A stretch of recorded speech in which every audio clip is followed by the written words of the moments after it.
Kom ek wys hoe ek die trade predicted basically vandag. Of die is basically my setup, my trading setup, my E plus trading setup. So first of all op die daily time frame kan ons sien dat price action bullish is, price is besig om higher highs en higher lows te maak, higher highs en higher lows, higher highs en higher lows. Die higher high is die laaste higher high wat price gemaak het sover. Die higher low is die laaste higher low wat price gemaak het. Price is besig om te trade in between die twee levels. So dit beteken price action op die daily time frame is bullish omdat die ons laaste high was en die ons laaste high low.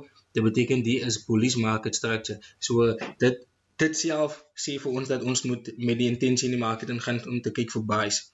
As ek na my 4-hour chart toe gaan, kan jy sien op my 4-hour time frame price is besig om tussen die levels te trade. So dit beteken ons soek net vir entry confirmations wat vir ons bullish market structure gaan wys of gaan gee basically. Ons soek niks bearish omdat die higher time frame, die daily time frame is al klaar bullish. So price het in die zone getrade en toe wat ek op my 4-hour chart gedoen het is ek het my area of interest levels gaan uitwerk. So die is my 4-hour in level of interest en die is my daily level of interest. Nou die is 'n mooi example wat ek vir julle nou kan wys basically. Price het gekom tot in my 4-hour area of interest. Op my 5-minute chart het ek probeer die trade vang omdat daar rejection is. Ek my interest signal. As ek na my 5-minute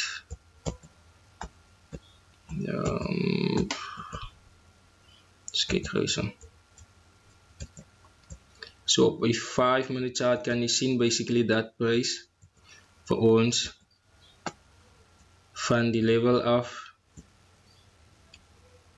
rejection gegee het. So die market structure basically nie die sou impulsive trade gewees het, maar gelukkig het ek nie die trade gevat nie. So price het in die level ingekom, price het multiple times die 4-hour level reject. So ek het genotice dat met die lower time frame support wat ek hier gesit het, price reject en dan price kom tot in die level en reject price van die level af met impulsive candles. Jy kan sien soos daar is 'n bullish engulfing, daar is 'n engulfing candle. So dit het ek gevat as 'n entry signal, maar die setup het gefail en ek gaan julle nou verduidelik hoekom die enigste rede hoekom die setup gefail het. En dit is wat die verskil maak tussen jou strategy te ken en nie te ken nie. So hier was een confirmation wat ek gemis het en dis hoekom die setup gefail het, want anders sou ek nie die setup gevat het nie. So as ek na my 4-hour chart toe weer gaan en ek reset my chart en ek is by recent price action en ek gaan na die nuwe trade toe. So op my 4-hour chart kan jy sien dat price het dan gefail om van die 4-hourly area of interest after reject en shift of change of character te gee en dan te continue in die bullish direction. So price het eerder ons daily time frame level gaan toets. So die daily time frame reaksie was baie sterker as gevolg van die een bullish engulfing candle en dit is die key van jou setup basically of van confirmation, anti-confirmation. As jy kyk op die 1-hour chart, price het bearish getrend en price het bearish market structure gedoen is lower high, lower low, lower high, lower low, lower high, lower low, lower high, lower low. So continuous lower highs en lower lows. Die enigste manier of die enigste tyd toe price die lower high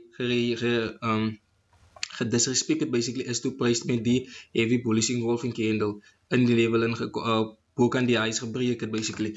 Al wat dit beteken is, price het in ons daily area of interest gekom, price het vir ons multiple rejections gegee en price het vir ons 'n sterk bullish engulfing gegee. Wat in simpel beteken is dat hier is active buyers, hier is mense wat reg is om die market te buy in die level. So dit self as 'n confirmation, sodra jy 'n change of character by 'n higher time frame area of interest level change of character het, dit is 'n sterk influence dat price in die overall direction gaan wat die market wil gaan. So price het toe gebreek en ek het geweet dat ek moet wag vir my entry, maar ek het die analysis vroeg vanoggend gedoen. Dit was in seker London session of in die einde van tussen Asia en London.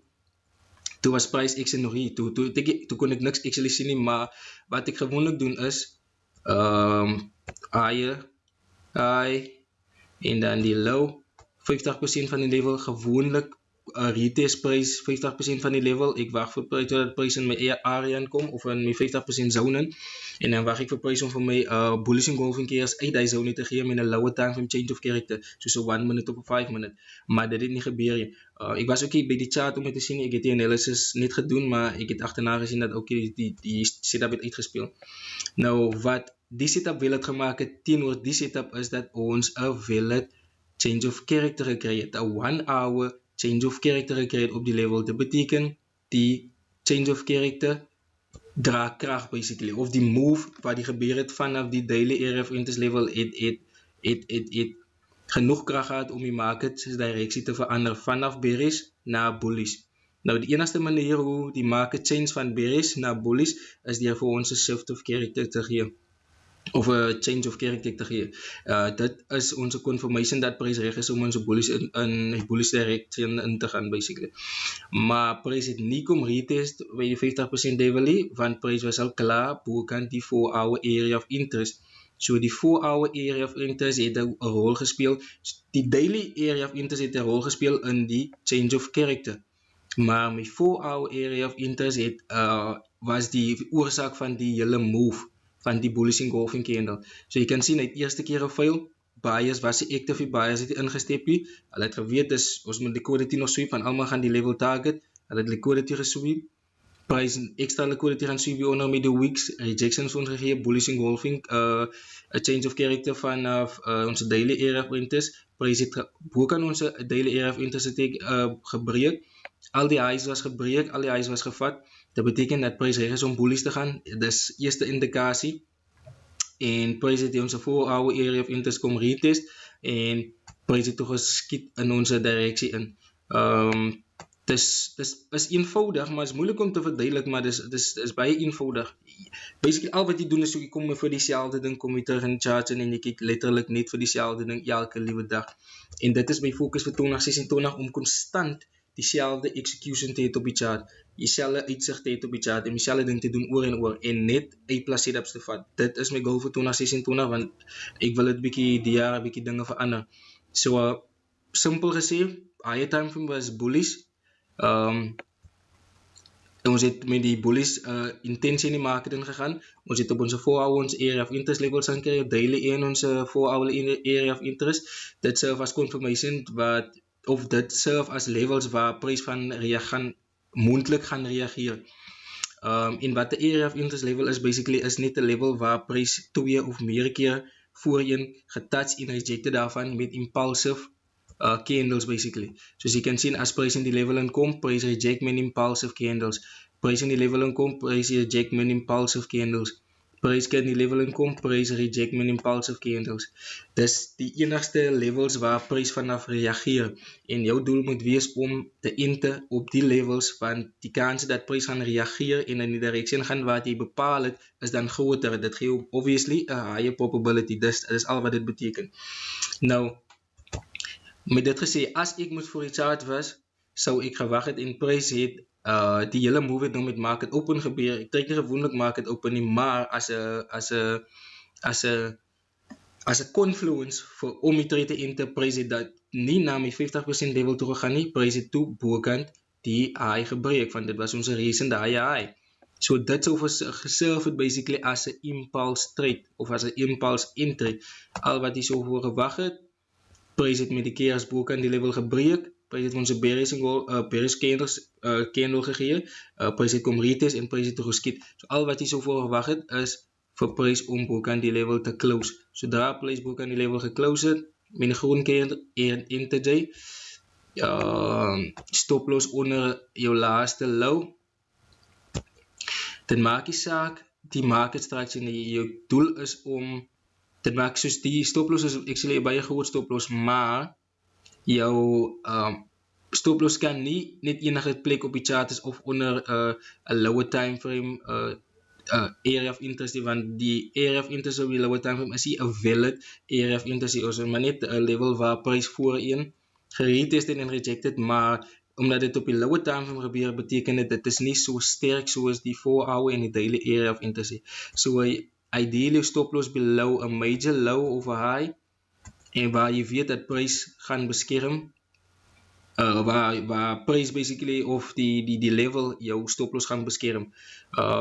En dan target je een 1 to 2 minimum, 1 to 2 move.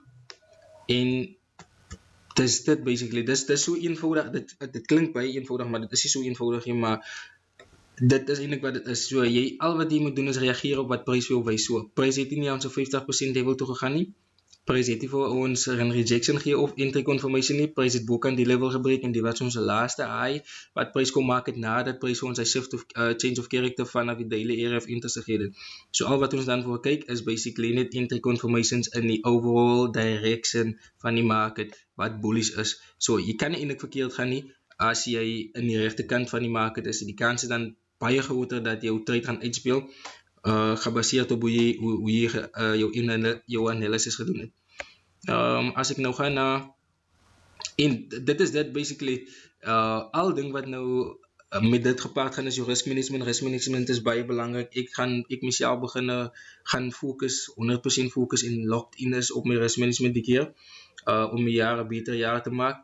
Al wat dit is basically jy risk dieselfde amount en jy wil 2 keer meer maak as wat jy risk en jy set jou risk wat jy comfortable is mee om te verloor. As jy R1000 of as jy sê my R20000 in jou account en jy risk 1% van jou account en jy risk R1000 in jou account, maak nou net 'n voorbeeld.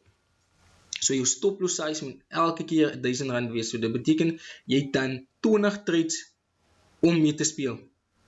20 setups. Nou as jy 'n A+ setup het en jy het 'n volle like a solid strategy, behoort jy nie 20 losses te vat in 'n row nie.